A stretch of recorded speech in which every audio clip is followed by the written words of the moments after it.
Le débat précédent, on parlait d'éducation. Cette fois-ci, on ouvre un autre volet de l'éducation. Comment dire non? Très important parce que à la fois, oui, oui, oui, ce n'est pas bon pour vous, mais le non doit être stratégique. Aujourd'hui, on parle de comment dire non avec Mafé. C'est parti. Déjà pour commencer, pourquoi tu penses que les gens ont peur de dire non? En général, les gens ont peur de dire non par manque de conformité. Ils ont peur de ne pas suivre les tendances, ils ont peur de ne pas être similaires aux autres, ils ont peur de ne pas fitter dans la communauté en général. Donc on a peur de dire non, on a peur de dire ce qu'on pense, on a peur d'exprimer ses idées. Alors que pour qu'une société fonctionne, il faut qu'on soit capable de se dire les vraies vérités. Que ce soit dans la société, dans la maison, dans la famille, entre amis, si on n'est pas capable de se dire les 4 vérités, on n'est pas capable d'avancer sainement. Et on avance tous dans le blanc, dans le fond. Ok. Et pourquoi il faut dire non? Il faut dire non quand ça ne nous arrange pas. Si ça ne m'arrange pas, je dis non.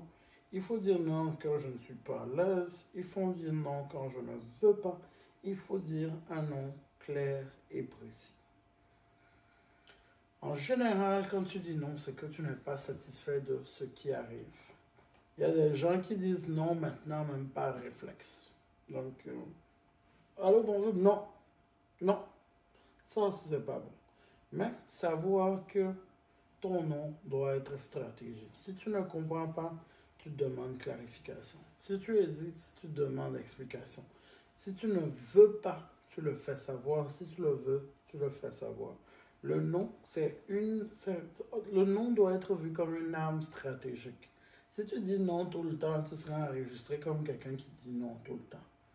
Si tu dis oui tout le temps, hein, on va te voir comme un sneaky, il n'a pas de point de vue, il n'a pas d'opinion. C'est toujours là, il dit oui, oui, oui, sûrement il veut quelque chose, etc. Blablabla. Mais quand tes noms sont réfléchis, posés et stratégiques, au moins tout le monde sait que, s'il a dit non, c'est qu'il y a quelque chose. Pourquoi il a dit non? D'habitude, il n'est pas comme ça. D'habitude, il dit oui ou d'habitude, c'est voilà sa réponse. Là, il me dit non. S'il me dit non, pourquoi il me dit non? Et il ne faut pas juste dire non pour dire non, mais un non qui fait du sens, dans le fond, un non réfléchi. Quoique, tu as le droit de dire non pour dire non. Tu as le droit de dire oui pour dire oui. Mais pour que, en général, ton non ait de la valeur et ton oui ait de la valeur, donc ton opinion compte pour les autres, il faut que ton non ou ton oui ait un poids dans la balance. Okay. Et comment dire non sans se faire passer pour le méchant? C'est toujours en étant le plus honnête possible. Et quand je dis honnêteté, ce n'est pas en étant le plus cru possible. Être cru, ce n'est pas forcément de l'honnêteté. Mais en étant le plus honnête possible, le non doit être le plus honnête possible. Dans le cas, dans une relation, monsieur te fait la cour, madame te fait la cour, tu n'es pas intéressé. Tu peux dire très respectueusement, je t'apprécie bien en tant qu'individu ou je ne t'apprécie pas vraiment en tant qu'individu. Tu choisis. Je ne suis pas très intéressé ou je ne suis pas du tout intéressé. Mes pensées ne sont pas là-bas, je ne suis pas encore dans cet état d'esprit, je ne veux pas, ce que tu cherches pour nous deux, je ne le veux pas.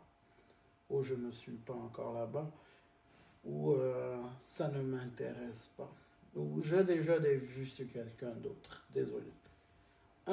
Quelque chose de simple, de classique et de clair. Parce que l'ambiguïté, c'est un problème. Tout ce qui donne « Oh, mais je ne sais pas si on est fait pour être ensemble. Je ne sais pas si tu es la bonne personne pour moi. Je ne sais pas... je ne sais pas si on va matcher. » Des trucs comme ça. C'est quoi? C'est un non, c'est un oui, c'est un maybe. C'est quoi, dans le fond? Donc, un non clair, simple, mais qui n'est pas méchant, qui est là pour donner une direction et non pas pour donner une frustration. Et bien sûr, le non ne doit pas être un moqueur. On s'entend souvent les filles, toi, non, jamais. Non, pardon, pardon, pardon. Hein. Tout ça, on ne veut pas. Et c'est pas bon pour toi-même parce que des fois, il y a des gens qui ne sont pas bien dans la tête. Mais ça doit être un nom clair, simple, précis et pas méchant. Est-ce que tu penses qu'un nom devrait être flexible? Toujours dépendamment de qu'est-ce que tu veux, parce que c'est toi qui choisis la direction. C'est toi qui choisis la direction. Il y a, tu peux changer d'avis. Il n'y a que les ignorants qui ne changent pas d'avis en général, parce que des fois tu peux avoir raison, des fois tu peux avoir tort. La capacité de changer d'avis, c'est que tu es un humain. Je peux me tromper, je peux prendre de bonnes décisions. Quand je me trompe, la capacité de reconnaître que je me suis trompé, c'est très, très, très important. Donc oui, tu peux changer d'avis. Ton nom n'est pas flexible dans le sens où, quand on te pousse un peu, tu changes ton nom. Oui, tu ne veux pas quelque chose, on te pousse à faire quelque chose. Mais flexible dans le sens où tu sais ce qui t'intéresse, tu connais tes valeurs et tu as peut-être mal jugé une situation. Tu as peut-être mal jugé une information ou il te manquait de l'information pour prendre ta décision complexe. Mais si ça, tu ne le fais pas savoir, personne ne le saura. Si je reprends toujours le même cas que je donnais tantôt, dans le cas d'une conquête amoureuse, oh non, je ne suis pas intéressé. Et ça s'arrête là. Mais si tu disais, par exemple, oh non, je ne suis pas intéressé, les valeurs, certaines valeurs que tu défends ne m'intéressent pas vraiment. Peut-être moi je suis chrétien pratiquant, je sais que toi tu n'es pas trop dans ça. J'aimerais bien avoir quelqu'un qui me rejoint dans mes convictions. Et là, en fonction de cette information-là, l'autre, au moins, il a la liberté à, peut-être tu m'as mal jugé, on fait les mêmes pratiques, mais je ne le montre pas trop. Ou bien, effectivement, tu m'as bien jugé, je vais essayer de changer pour être la meilleure personne pour toi. Hein. Ou bien, ah ouais, mais ce que tu fais à ton tuage de poule, là, ça ne m'intéresse pas. Tu as raison, on n'est pas compatible. Mais au moins, je donne un guideline, je donne une directive claire de pourquoi je dis non. En fonction de ça, hein, l'autre personne prend l'information et essaie de me convaincre que j'ai tort. Est-ce que j'ai tort ou non? Ce sera à toi-même de décider. Mais au moins tu donnes les chances à l'autre personne de te convaincre et tu te donnes à toi la chance de ne pas manquer quelque chose, de ne pas rater quelque chose d'important. Okay. Est-ce que le fait d'avoir un nom flexible ou de changer d'avis ne fait pas de soi quelqu'un de pas fiable? Pas vraiment. C'est toujours en fonction de à quel point ton nom est, ton oui, ton non danse le tango, tu vois. Si à chaque fois qu'on te bouge un peu, oh viens on va sortir. Oh non, j'ai pas envie de sortir, je suis fatigué. Oh viens on va sortir, lève-toi on y va. Oh non. Oh lève-toi on y va. Ok, j'y vais. Écoute, si à chaque fois il faut seulement te demander 3 fois pour obtenir ce qu'on veut, tout le monde va te demander 3 fois avant d'obtenir ce que je veux. Tu veux être ma copine? Non, tu ne m'intéresses pas. Tu veux être ma copine? Non, s'il te plaît, non. Tu veux être ma copine? Oui, finalement, oui. Donc, si tout ce qu'il te faut, c'est un peu plus de pression pour céder, ce n'est pas bon. Ce n'est pas ça, ce n'est pas là où tu veux être. C'est là qu'on va considérer que ton nom, ton oui, ton non n'est pas fiable. Il suffit de te bouger un peu. Dès le moment où ta conviction est claire dans le oui ou dans le non, ça se voit, ça se sent, ça se ressent, ça se décrit. Oh, viens, on sort. Non, je ne suis pas intéressé. Oh, viens, on va sortir. Non, je ne suis vraiment pas intéressé. Oh, viens, on y va. Non, je te dis, je ne suis pas intéressé. Laisse-la faire. Ça, c'est clair.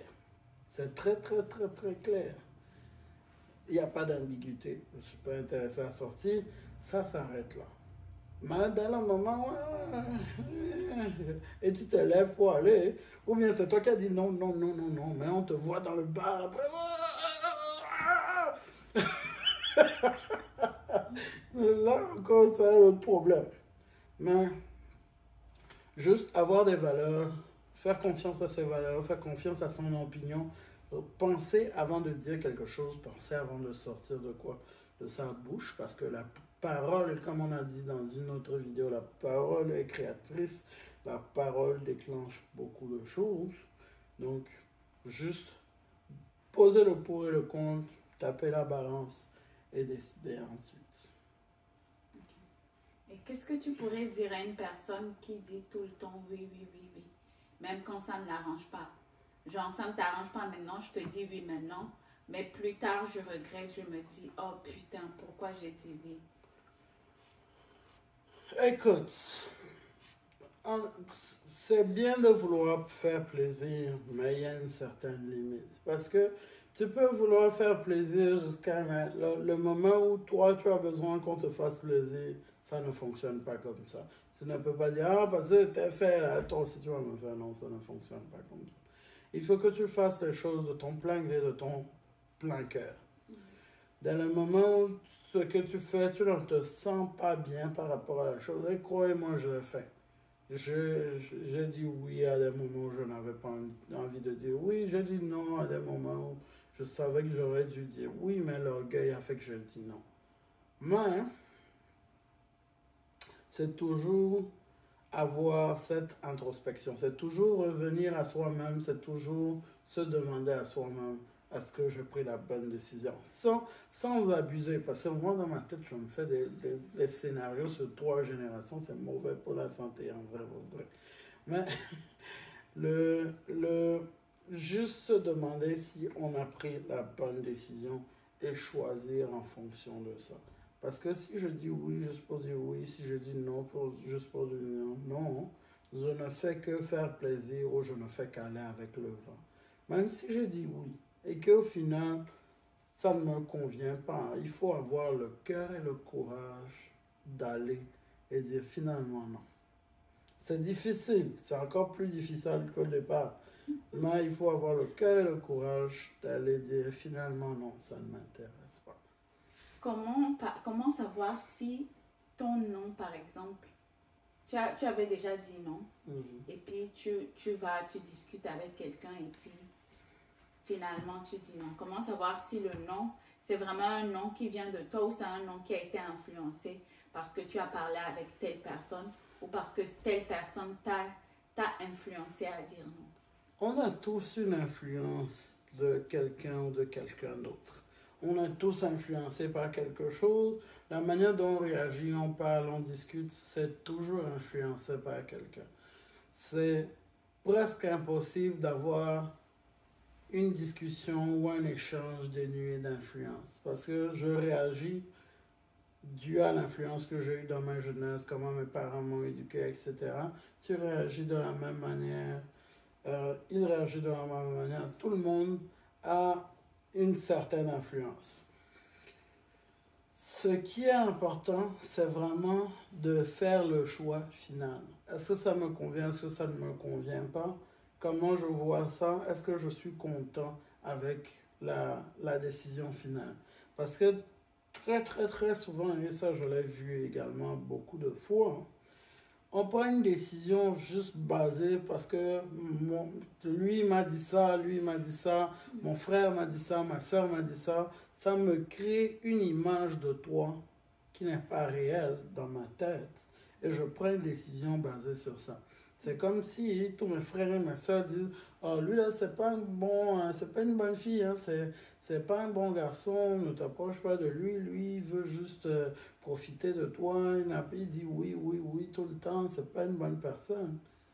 Mais pourtant, chacun des oui de cette personne venait du fond du cœur, d'une volonté d'aider.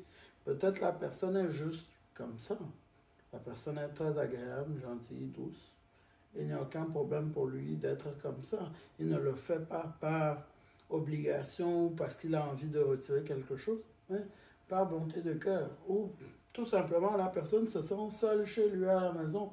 Si je me sens seul chez moi et tu me proposes de venir t'aider, pourquoi pas? J'ai le choix entre rester seul et m'ennuyer, venir t'aider et souffrir un peu, mais je fais quelque chose. Donc, ça fait que on a toujours une influence, mais être sûr que à la fin de la journée, le choix qu'on fait, on sait qu'on le fait pour soi-même et qu'on ne va jamais le regretter. On peut le regretter après, mais bon, ça arrive. Okay. Par exemple, si je dois prendre une décision, soit oui ou soit non, et tu dis par exemple, et tu dois parler, tu veux en parler par exemple à ton conjoint ou à ta conjointe. Est-ce que tu penses que c'est mieux de dire je vais d'abord en parler à ma conjointe ou à mon conjoint, ou juste de dire je vais y réfléchir et je te reviens? Les deux c'est bon. Tu as juste, c'est juste que dans l'une des options, tu dis à qui tu veux parler.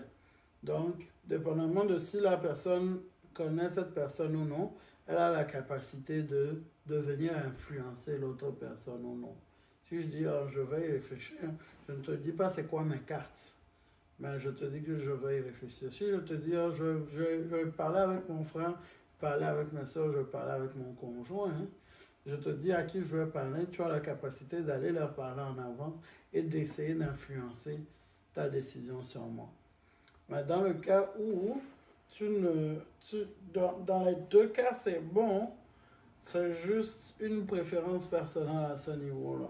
Est-ce que tu as envie que la personne sache c'est quoi ton prochain move ou non? Ou est-ce que tu gagnes du temps? Parce qu'il y a beaucoup de gens qui disent ça. Oh, je vais vérifier avec ma conjointe, je vais parler avec mon si, je vais parler avec ma femme, etc. Je vais demander à qui, mais ils ne le font jamais. C'est juste pour gagner du temps. Ça, c'est une perte de temps pour tout le monde. Si c'est oui, c'est oui. Si c'est non, c'est non. Pourquoi c'est non? Dit, on débat de ça. On essaie de briser les tabous, de briser les mœurs. Qu'est-ce qui ne marche pas? Et si ça marche, tant mieux. Si ça ne marche pas, ça ne marche pas.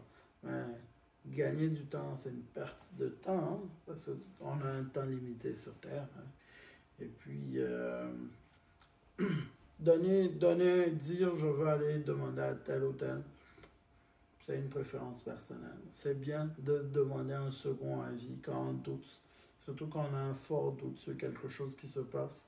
C'est bien de demander de l'aide quand on n'est pas capable de le faire soi-même, ou bien, pas qu'on n'est pas capable de le faire soi-même, mais on veut s'assurer qu'on prend la bonne décision.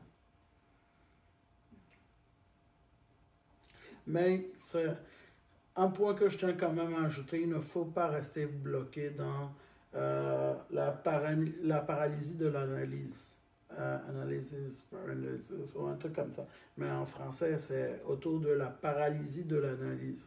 C'est-à-dire, on analyse tellement qu'on n'arrive plus à bouger. On analyse tellement la situation qu'on est entre deux. Ça, je dois l'avouer, je suis très coupable de ça.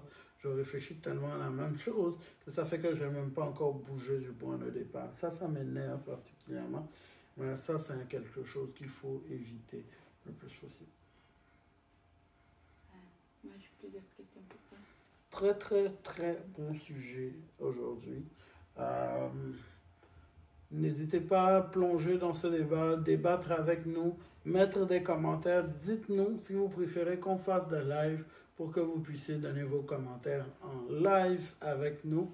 Et bien sûr, c'était débat de bank, comme d'habitude. Aimez, partagez. Et on se revoit la prochaine fois pour une nouvelle vidéo. Peace. Bye.